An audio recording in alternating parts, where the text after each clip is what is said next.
Ce magazine vous est offert par Aéroport Bar. Bonjour tellement belé à Kolanda magazine Nabino d'actualité au Lingala facile plus 243 fils main dans la présentation Mbotene.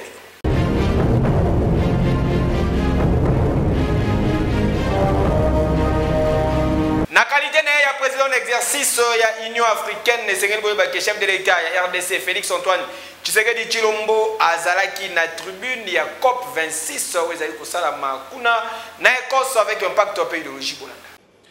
Je voudrais saluer particulièrement l'intérêt porté sur le bassin du Congo par ce sommet des leaders mondiaux. En effet, les forêts du bassin du Congo constituent le deuxième poumon du monde et contribuent largement à la régulation de l'équilibre climatique mondial. Ce massif forestier est toutefois exposé au risque de déforestation.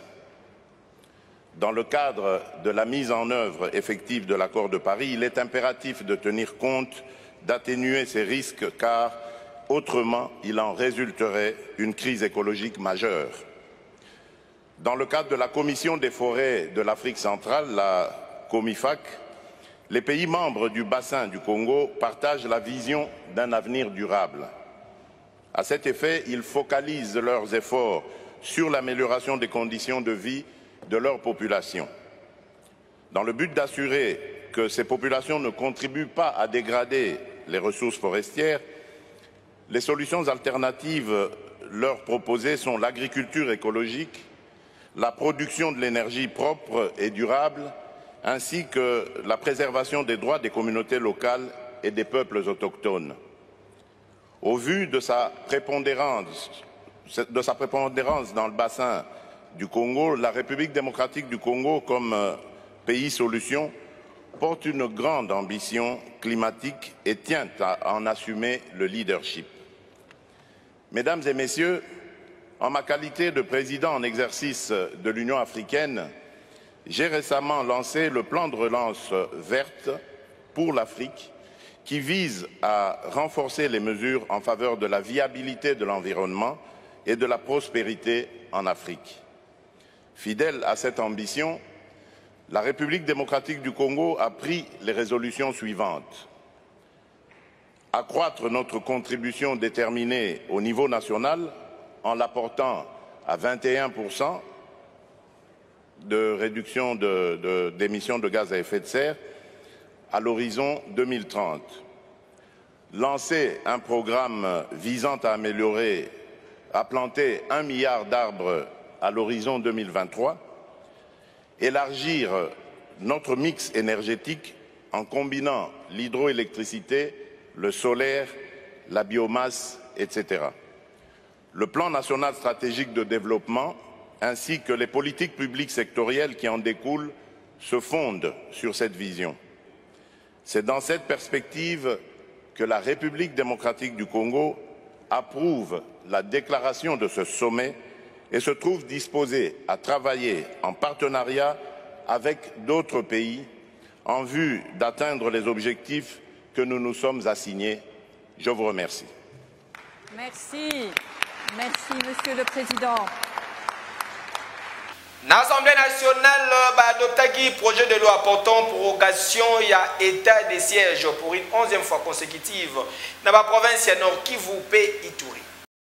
Élus nationaux autorisé Kilobi Eleki 11e prorogation y a état de siège dans la province de Nord Kivu et Ituri. À l'ordre du jour, il y a plénière où Kumba Makina, premier vice-président de la Chambre basse du Parlement, honorable Jean-Marc Kabound Akabound, et Zalakinde inscrit projet de loi portant autorisation et prorogation y a état de siège pour une 11e fois.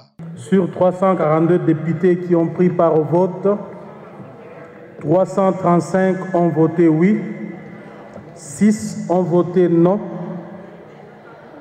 un député a voté abstention. En conséquence, l'Assemblée nationale adopte le projet de loi portant autorisation de la prorogation de l'état de siège sur une partie du territoire de la République démocratique du Congo. Entre-temps, député ya Ituri pe ya Nord Kivu batelemelaki prorogation oyo pe balobi bango bako participer lisusu te ata na plénière moko oyo kozala pona quelconque prorogation état de siège na ba province respective na bango po balobi esila kaka po bazomona na bango résultat ya malonga te. Dossier à suivre.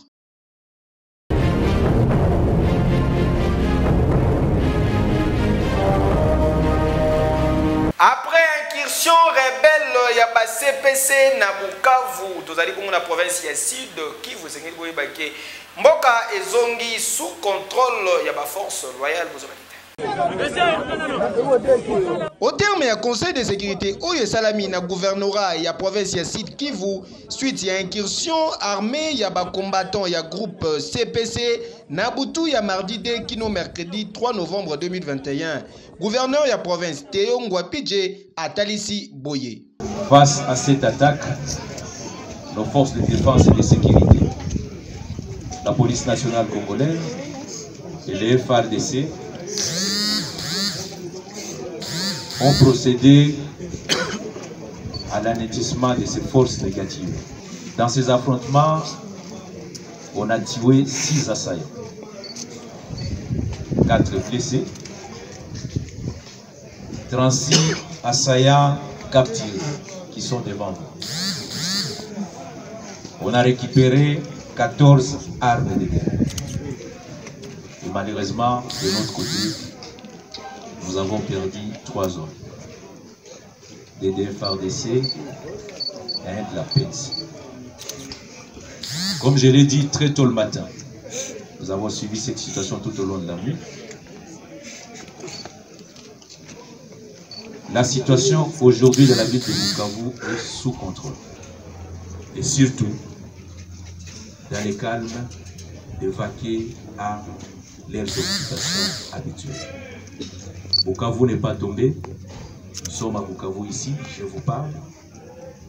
Nous avons connu une situation malheureuse, mais je tiens à rassurer notre peuple et notre population. Entre-temps, l'enquête est se poursuivre pour identifier l'auteur matériel et intellectuel de la situation au dossier à suivre. Pour aller chercher comment l'enterrer, la mener à l'hôpital, c'est ce qu'il est parti. Na quartier Kabila, na commune de Gimbanseke, population est tombée sous siat pour na Kanda Bozlanda. Reportage Oyo ya Jerry Lemo. Et ça l'a mis aux environs, il y a 22h30, aux alliés à la commune de Kimbanseke, na quartier Kabila, plus précisément na veni Ndumu Moto, Oyo Bozali Komon, Nezali Kopela Boye.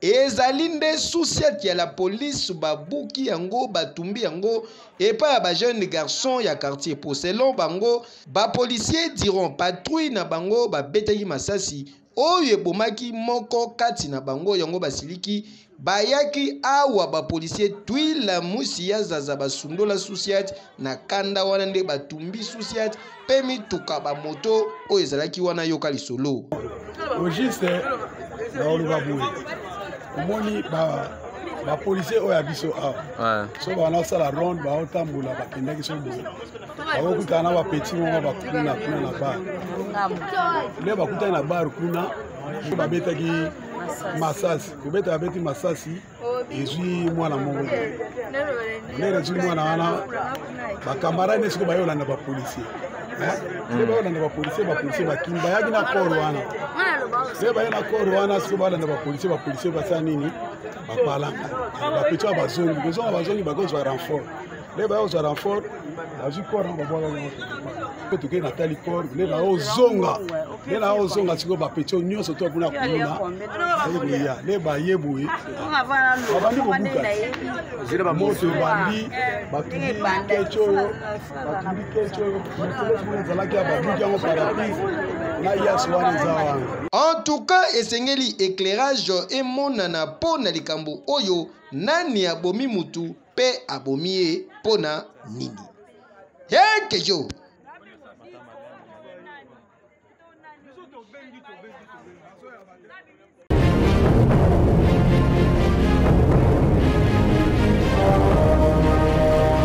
Na famille politique ya Joseph Kabila na FCC crise mususu ya sika ebotami bozo ba détail. Front commun pour le Congo FCC na Mukuse ezali lisusu confronté na mbutu na kati na yango. Quelques personnes bazali ko réclamer départ ya comité de crise institué il y a de cela une année. AG Matembo, membre ya FCC, azali parmi bas signateurs. Mon autorité morale s'appelle Joseph Kabila Kabange, qui incarne les 4 esprits, et pour ne pas les citer, Kimbanvita, Kimbangu, Lumumba et Mosé Laurent d'Israël Kassa. La démarche que vous aviez suivie à travers le média, c'est ce qu'on peut appeler ou qualifier de la révolution du palais. Parce que nous avions dénoncé il y a très longtemps la léthargie, l'immobilisme de ce comité de crise, qui est déjà au-delà parce que je n'ai jamais vu dans une vie politique normale, un comité de crise ne peut pas faire une année. Toujours na kati ya FCC, Mingongo ezali kotelema pona koloba non AG Matembo abungi nzela boyoka Aiken Kasongo. AG Matembo représente quoi? Il était déjà presque de l'Union sacrée. Suivez ces sorties médiatiques qui le fait à Colombie. C'est ce qui appelle ce qui n'est pas avec nous, il ne participe pas à nos réunions. Il est plus du côté de l'Union sacrée. Et la plupart des membres qui étaient dans le gouvernement de Lunga Yunkamba, qui étaient du FCC, sont partis à l'Union sacrée chercher le pouvoir. C'est ce qu'il est en train de faire aujourd'hui. Il est en train de chercher le pouvoir ailleurs. Et nous avons laissé les portes grandement ouvertes pour nettoyer notre cour. Et nous sommes en train de nettoyer jusqu'à la dernière poussière de saleté pour que nous puissions nous organiser comme il se doit. Pona AG Matembo bitumba na bango ezali na ko redresser FCC o ezali ko risquer elimwa na mikolo ezali ko ya. Avec tous ces lieutenants de Kabila, avec tous ces fidèles de Kabila, nous voulons que le FCC reprenne le combat, reprenne sa liberté politique, parce qu'aujourd'hui nous sentons que le FCC est pris en otage par les caciques d'une part et par ce comité de crise. Mon âme est FCC, ma vision c'est Kabila, mon combat c'est le kabylisme. À l'Union sacrée, la personne qui peut me recruter n'est pas née. Dossier à suivre.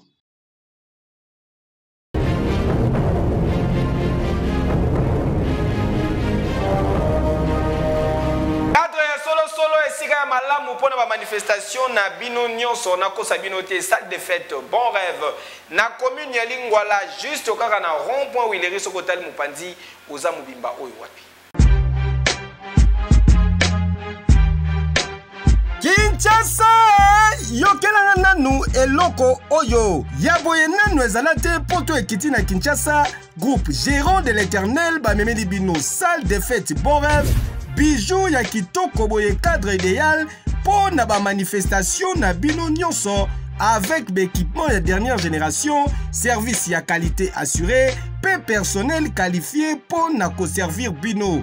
Ezala pour na ba fête ya mariage, anniversaire, ba conférence, manifestation politique, séminaire kutu jemuke, sonorisation et kuba. Bokanisi esili te et bongo soki otali ba chambre de luxe pardon yako samba ezate na salle de fête bon rêve électricité eza assurée 24 heures sur 24 heures avec parking moko sécurisé. Pour la réservation topé plus de précision bokoki ko benga na ba numéro ezali affiché otuninga adresse salle de fête bon rêve ezwami na numéro 171 ya avenue Kabalo na croisement Wileri topé soki okomi déjà na rond-point Wileri osa mobimba. Salle de fête bon rêve Mbatambuta ya mukolo oleki bango. Qui dit mieux? Epesa zuwa teo ekeyo. Bana Kinshasa bakosa bino te bobatela eloko oyo. Ba mama esika kolata kitoko mwasi pongenga ba boutique RH top model. Oyokaka losambo, oyokaka losambo. Kinshasa ba mama ya Congo, Kinshasa pe Brazzaville, boye bisabango ke banvoiti te. Désormais pour na kolata malamu ba boutique RH top model etiki ba porte na yango polele pour na ko permettre bino bozo ba vêtements ya qualité bo banga te po awa bataille nyonso ezali ba pantalon ba robe simple ba robe ya soirée ya cérémonie ba chaussure, ba sandale, mapapa, ba ketchi ya solo, nyonso esengeli po na ba maman, ba femme d'affaires, ba jeune fille ya swag, bokokuta yango na ba boutique RH Top Model.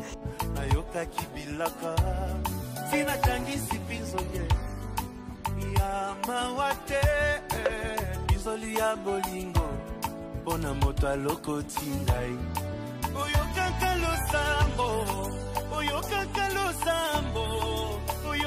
losambo soki bataleli owe oyokaka losambo po mitungisa na bino te po ba boutique RH Top Model ebongiseli bino ba service ya livraison à domicile, achat en ligne, pe expédition na ba province.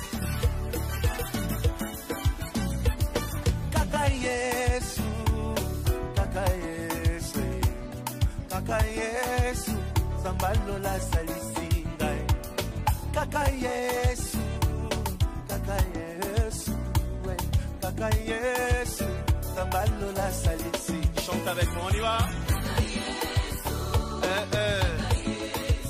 Jésus, Sambal de la Salicinga.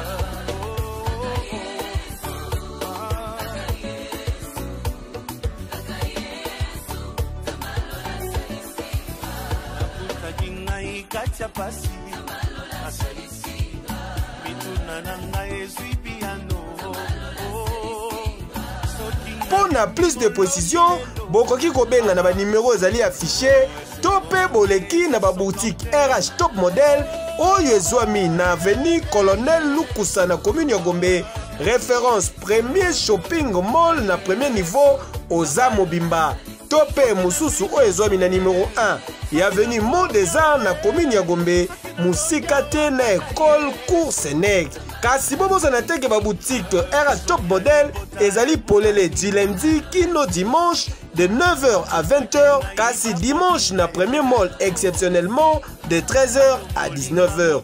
RH Top Model, vous rendre top, c'est notre devoir. Qui dit mieux? Hey, Keyo!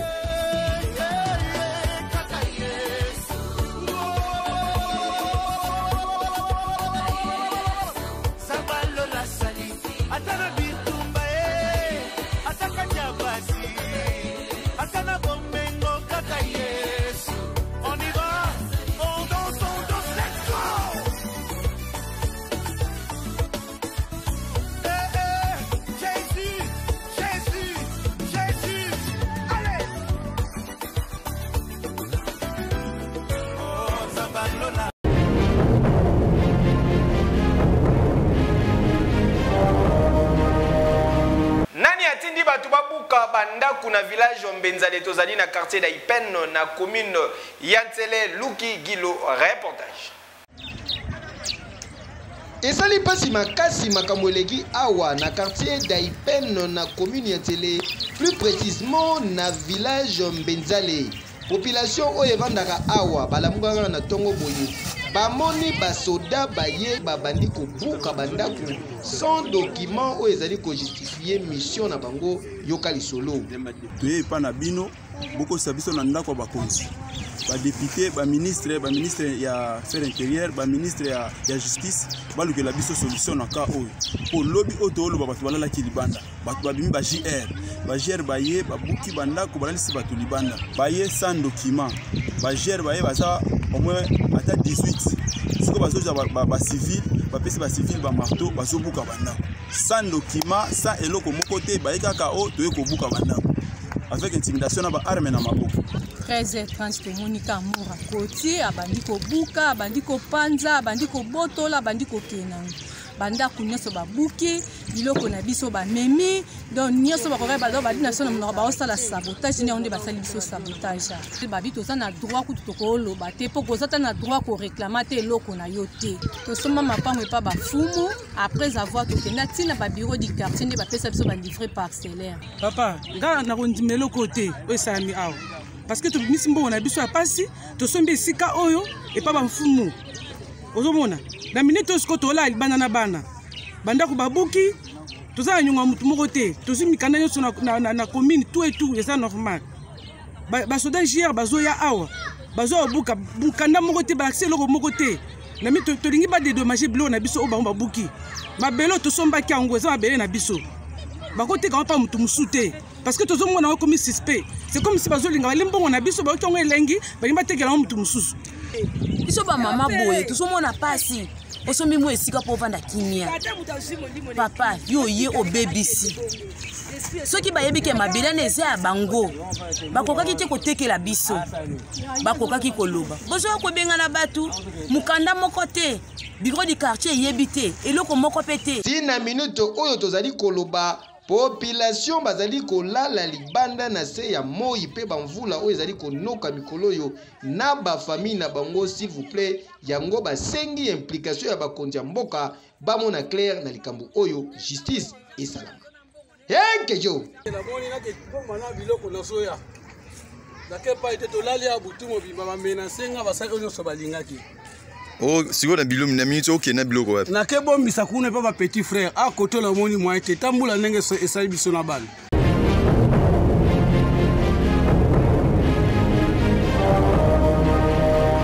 Acoustique d'Izamach El Bledia en concert le 6 novembre. Oyo samedi, n'espace Freebox pour découvrir Banzembo et Yassika Hipman, yaba villageois à Célébin. Bon, Alfred Solo, yo bete guitare, ngala yemba. El Bledia acoustique. Ah oui, Bamourin, y a bonne musique, boza déjà y a Kosepela. Pour samedi 6 novembre, Oyo Kozala Somo avec acoustique. Acoustique 10e match El Bledia, l'apôtre de tous les païens Hipman Yaba villageois, artiste Oyo Azali Koyemba na Mongongo Yabangelou, 2 fois T avec impact pédologie, atie génération na ye nyonso chobo forcé pour mutualeki azali te. Alobi boya ebele n'espace Freebox na commune ya Gombe. Polingwa Dubai, esukaka na Dubai. Polingwa Turquie, esukaka na Turquie. Eka WhatsApp. Hey, ta page, c'est la famille, c'est la grande famille de la musique congolaise. Ici c'est Acoustique d'Izamach. J'espère que vous avez compris et vous comprenez. Toza Wapi. Rendez-vous, c'est samedi 6 novembre. En espace Freebox. Référence César Rond.Forescom.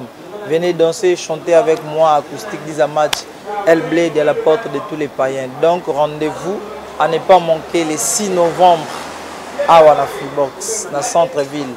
Venez écouter EP Israël avec moi, Acoustique d'Izamach, la porte des païens. Merci.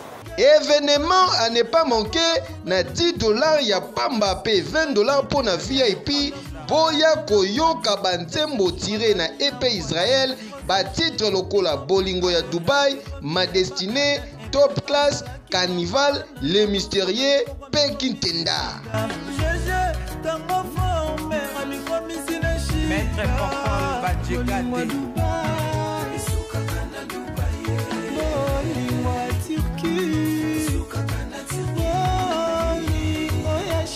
Patrick Mbongo Passi.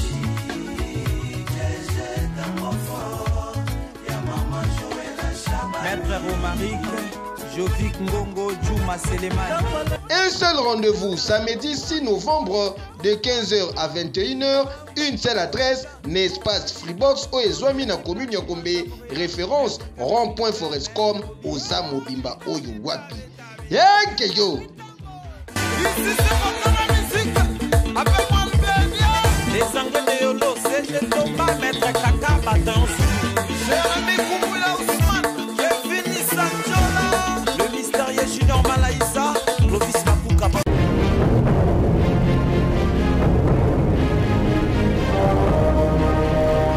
Curer, Kale des Waou,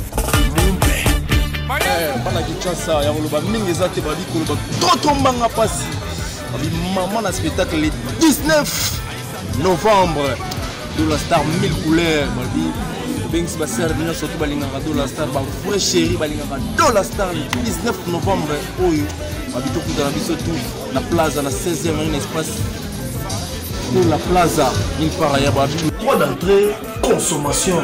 C'est-à-dire, sombi bière, sombi cycle, ou meli, oui, ou c'est qui, il y a au filet. Bon, voilà, faut pas réserver la place, pas sur invitation. Benga bitu na numéro 0975 75 02. Yaka koseka, ngoloba mingi za spectacle à 1000 couleurs. Ite tout fait ngolo mata dia kozala wana, mobiki signé fois te engai. Mabi cadeau signé, manager Julio Opapito. Rendez-vous le 19 novembre, limité 16e rue na Katia Plaza, Tuninga espace Stella Plaza. On a pu pour toi tout sécurité.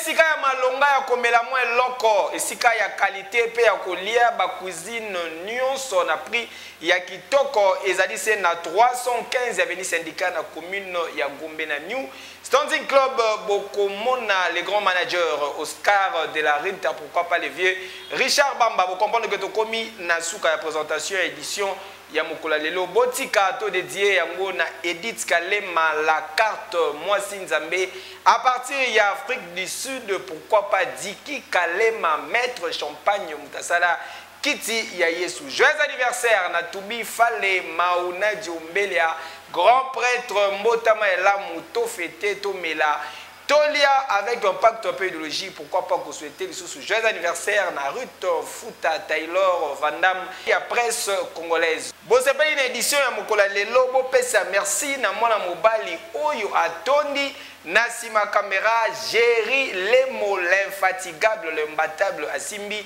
changu na maboko bamata bakita ba mabele na préférable. Ce magazine vous a été offert par Aéroport Bar.